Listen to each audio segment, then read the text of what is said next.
Solve के साथ यादवों का युद्ध। श्री शुक्रदेव जी कहते हैं, परीक्षित, अब मनुष्य की सी लीला करने वाले भगवान श्री कृष्ण का एक भी अद्भुत चरित्र सुनो।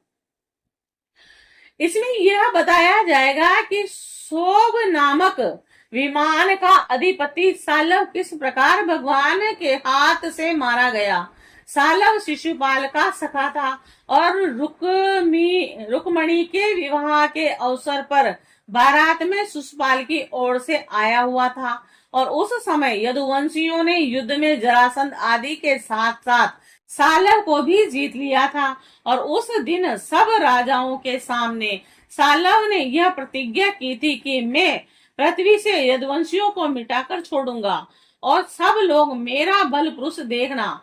परीक्षित जी, मूंड सालव ने इस प्रकार प्रतीक्षा करके देवाधिदेव भगवान पशुपति की आराधना प्रारंभ की और वह उन दिन में केवल एक बार मुट्ठी भर राख फाक लिया करता था। और यूं तो पार्वती पति भगवान शंकर आशुतोष है, ओगड़दानी है, फिर भी वे सालव घोर संकल्प जानकर 1 वर्ष के बाद प्रसन्न हुए। उन्होंने अपने शरणागत सालव से वर मांगने के लिए कहा और उस समय सालव ने यह वर मांगा कि मुझे आप एक ऐसा विमान दीजिए जो देवता, असुर, मनुष्य, गंधर्व, नाग, राक्षसों से तोड़ा न जा सके और जहां इच्छा हो वहीं चला जाए और यदुवंशियों के लिए अत्यंत भयंकर हो।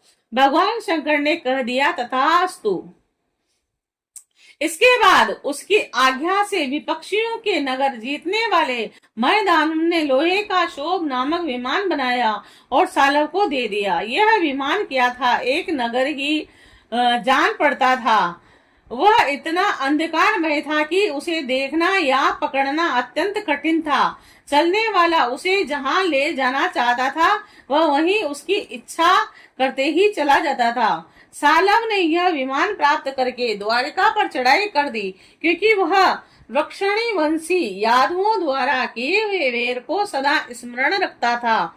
और परीक्षित जी, सालव ने अपनी बहुत ही बड़ी सेना से द्वारिका को चारों ओर से घेर लिया और फिर उसके फल फूलों से लदे हुए उपवन उद्यानों को उजाड़ दिया और नगर द्वारों, फाटकों, राजमहल, अटारियों और दीवारों और नगर कोटों और विनोद के स्थानों और नष्ट भ्रष्ट करने लगा। और उस श्रेष्ठ विमान से शस्त्रों की झड़ी लग गई और बड़ी बड़ी चट्टाने, वृक्ष, वज्र, सर्प, ओले बरसने लगे। बड़े जोर का बवंडर उठ खड़ा हुआ, चारों ओर धूल ही धूल छा गई। परीक्षित, प्राचीन काल में जैसे त्रिपुरासुर ने सारी पृथ्वी को पीड़ित कर रखा था, वैसे ही सालव के विमान ने द्वारकापुरी को अत्यंत पीड़ित कर दिया और वहां के नर नारियों को यही एक क्षण के लिए भी शांति न मिली थी। और परम यशस्वी वीर भगवान प्रद्युम्न ने देखा कि हमारी प्रजा को बड़ा कष्ट हो रहा है।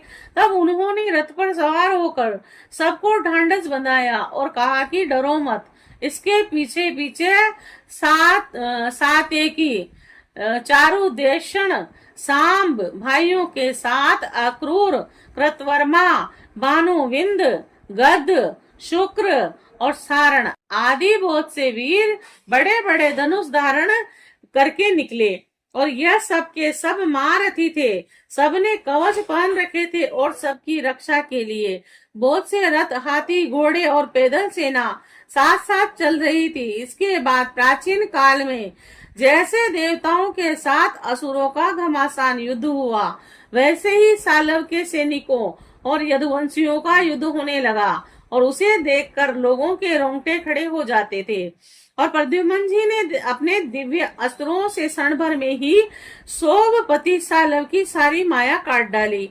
ठीक वैसे ही जैसे सूर्य अपने प्रखर किरणों से रात्रि का अंधकार मिटा देते हैं।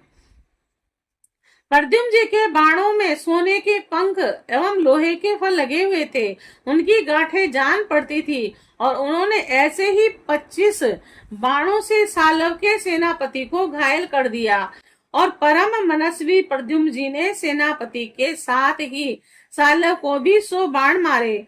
फिर प्रत्येक सैनिक को एक एक करके सारथियों को 10-10 तथा वाहनों को 3-3 बाणों से घायल किया।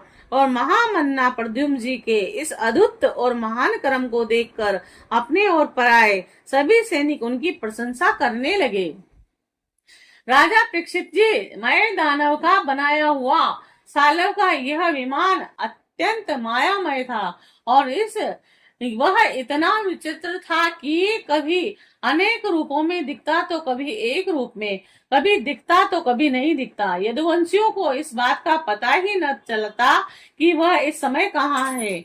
वह कभी पृथ्वी पर आ जाता तो कभी आकाश में उड़ने लगता, कभी पहाड़ की चोटी पर चढ़ जाता तो कभी जल में तैरने लगता। वह अलात चक्र के समान मानो कोई दो मुही लुकारियों की बनेठी भांज रहा हो घूम रहा था। एक क्षण के लिए भी कहीं टरता न था। सालव अपने विमान और सैनिकों के साथ जहां जहां दिखाई पड़ता वहीं वहीं यदुवंशी सेनापति बाणों की छड़ी लगा देते और उनके बाण सूर्य और अग्नि के समान जलते हुए तथा विषैले सांप की तरह असहाय होते थे। और उससे सालव का नगरकार विमान और सेना अत्यंत पीड़ित हो गई, यहाँ तक कि यदुवंशियों के बाणों से सालव स्वयं मूर्छित हो गया। राजा परीक्षित जी, सालव के सेनापतियों ने भी यदुवंशियों पर खूब शस्त्रों की वर्षा कर रखी थी, इससे वे अत्यंत पीड़ित थे, परंतु उन्होंने अपना मोर्चा छोड़ा नहीं। वे सोचते थे कि मरेंगे तो परलोक बनेगा और जीतेंगे तो विजय की प्राप्ति होगी। परीक्षित सालव के मंत्री का नाम धूमान, जिसे पहले प्रद्युम्न जी ने 25 बाण मारे थे, वह बहुत बली था। उसने झपट कर प्रद्युम्न जी पर अपने फौलादी गदा से बड़े जोर से प्रहार किया और मार लिया कहकर गरजने लगा। परीक्षित गदा की चोट से शत्रु दमन प्रद्युम्न जी का वक्ष स्थल फट सा गया। दारुक का पुत्र उनका रख हाथ रहा था। वह सारथी धर्म के अनुसार उन्हें रणभूमि से हटा ले गया और 2 घड़ी में प्रद्युम्न जी की मूर्छा टूटी। तब उन्होंने सारथी से कहा, सारथे, तूने यह बहुत बुरा किया। हाय हाय, तू मुझे रणभूमि से हटा लाया। सूत, हमने ऐसा कभी नहीं सुना कि हमारे वंश का कोई भी वीर कभी रणभूमि छोड़कर अलग हट गया हो, और वह कलंक का टीका तो केवल मेरे ही सिर पर लगा है।